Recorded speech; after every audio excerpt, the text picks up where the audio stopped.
dreamer.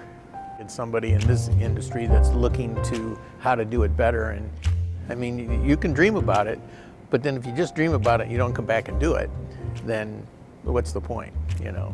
I'm kind of a geek at this stuff. I love seeing this stuff and seeing what it'll do.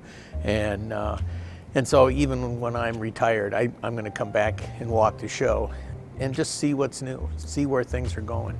It's fascinating to, you know, see some industries, things that I've seen on the floor, and then 7, 8, 10 years later, it's a game changer. When I first started, we were small and only had, you know, I only spent a day. And as my feet and legs got a little bit older, I decided I can't do it in a day. And so I'd spend 2 or 3 days. And first 2 days, you know, I go through my plan, and my third day was just to kind of go look for cool stuff. And there's a lot of it. There's a lot of cool stuff. You look at now, you look at the additive manufacturing and where that was maybe 8 years ago.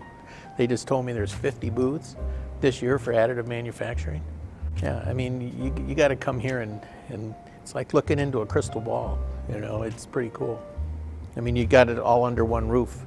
You just have to plan to know where you're going to go. There's a lot of serendipitous moments too when you just walk by something and you think, whoa, you know, that'll be cool. Yeah, I mean, I look at the magazines and I watch the stuff that's sent to you, but seeing it in action is kind of cool. I had an engineer that said to me one time, he said, I don't know how you can spend so much time there. And I said, I don't know how you can. Take your job shop to its ultimate level. Propel upward where dreamers and doers connect.